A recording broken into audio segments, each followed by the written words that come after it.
Tapos visitation time namin.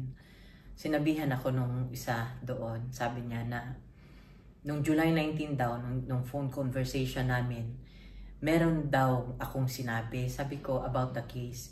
Sabi ko, I don't know anything about the case. Kaufman is not discussing anything about the case. You know that, Mr. Kaufman. I have not asked a single paper from you on whatever it is that you are doing, so I cannot talk about the case.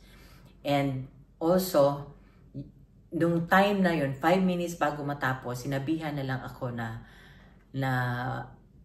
isususpend daw ako. Ang sabi pa nga ni PRD, dun sa lalaki na nagsabi na, sabi niya, you cannot do that.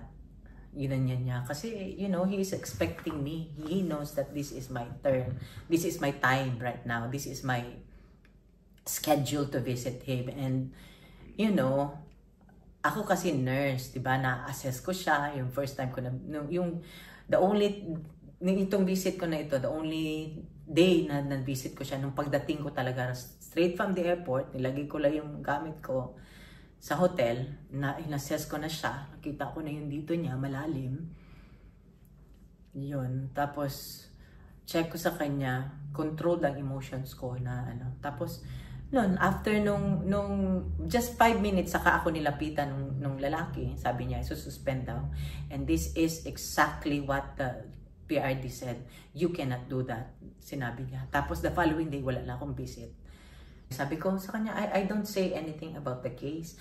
All I tell him is, he asks me usually about the news. I'm sure the same kami ng sinabi ni VP, kasi news yun eh. Pareho kami ng sinabi ni VP, kasi narinig niya rin yun sa news. Kaya nga sabi ni VP, di ba, narinig niyo ba yun? Kayo nagsabi nun, di ba, na may 7 or 9 warnings. Ako, I didn't receive any. You know, ito lang ang masasabi ko. Sinabi ko na kay Mr. Kaufman, sabi ko, wala namang, alam ko, I have nothing against you, pero please do not deprive us of, you know, asking other people or asking legal opinions from other lawyers also. Pero we acknowledge you as his lawyer. Pero sabi ko nga sa kanya, baliktad tayo. Asawa mo, ikaw kaya ang nasa loob. Ano kaya ang gawin ng asawa mo? You know, the last time, every time I go there, I tell him, he would always ask, PRD would always ask, ano na, kumusta na? Makaano na ako, no? We cannot talk about the case. At pagkatapos ko dito, tatawagan ko ang lawyer para sa kanya mo tanungin lahat. Ganyan, always recorded yan. Recorded yan. Gusto ko nga igawin nilang public yung conversation eh.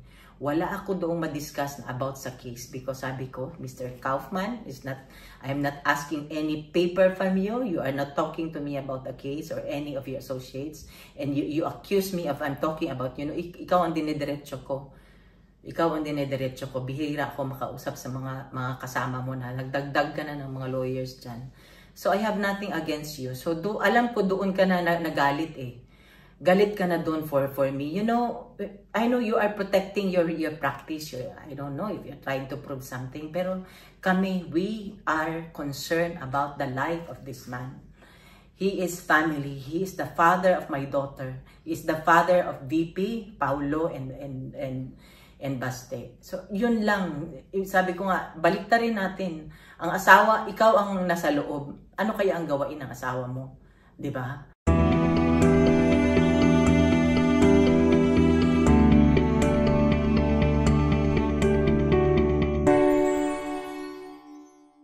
Ang sinabi niya sa akin July 19, and to tell you honestly, hindi niya ma-point out kung ano. Wala siya binigay sa akin notice. I'm supposed to receive it, and then if he was able to hear it or napansin niya na nung July 19 pa nung phone conversation, why not call me up? Kasi nung one time na si VP na nag-violate na pinasa niya ang phone, kinuha kagad ang attention niya, di ba? So, sana nakakuha ako ng kapalit ko. 'Di ba sila VP din. Sila VP din, 'di ba? Pag sa laban ang isang na narinig ko sa kanya, bahala na miski mag-isa siya. Kaya niya nang sabihin sa ICC na na mali ang ginagawa niyo for doing this to this man. Tapos yun na nga, yung ini-expect na alam ni VP, ako na. Kung sa Bisaya, paturno na ako ni karon. Turno na ako ni karon. Tapos ngayon wala siyang bisita. You know, even after his presidency, I'm telling you, emotionally ano na siya. Meron na siyang depression nun. Ngayon, sabi ko nga ito sinabi ko sa kanya, sabi ko, hindi naman ako lawyer. Lahat ng tinatanong ko sa humingi ako ng opinion sa lawyer. Yun ang doon. Humingi ako ng opinion sa lawyer. Maawa ka na lang. Several times ako nag-email Sabi ko, have mercy on the man, 80 years old. You know, you only get to talk to him 1 hour a day, Monday to Fridays, not on weekends. You don't see him 23 hours a day.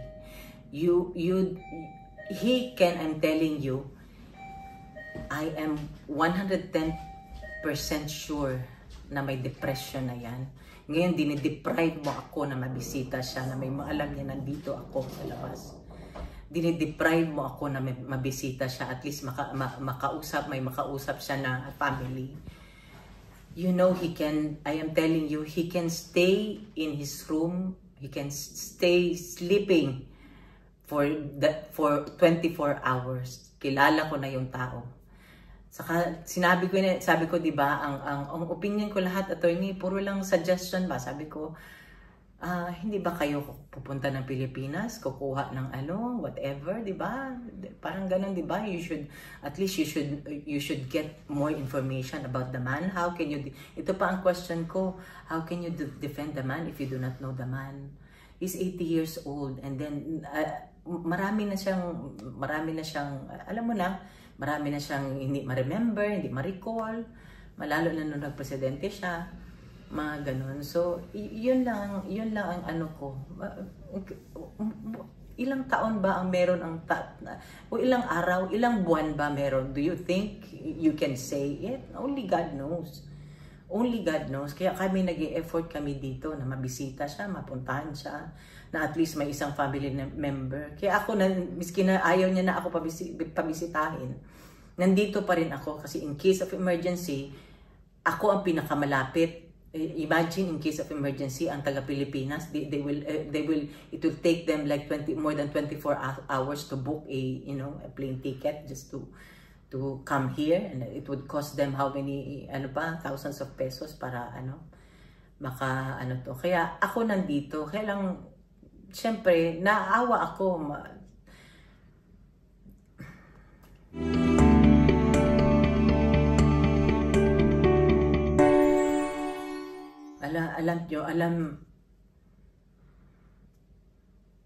Alam ni Mayor Baste kung ano na lang ang naiisip ko.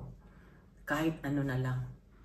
Sabi ko sa kanya, hindi pa natin nagawa lahat.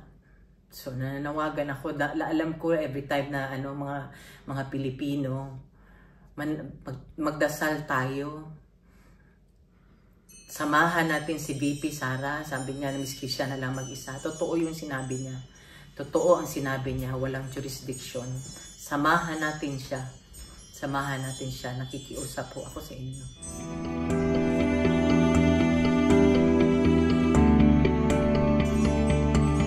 Ito. Tawa. Kasi si Kitty kasi may tawag pa rin siya.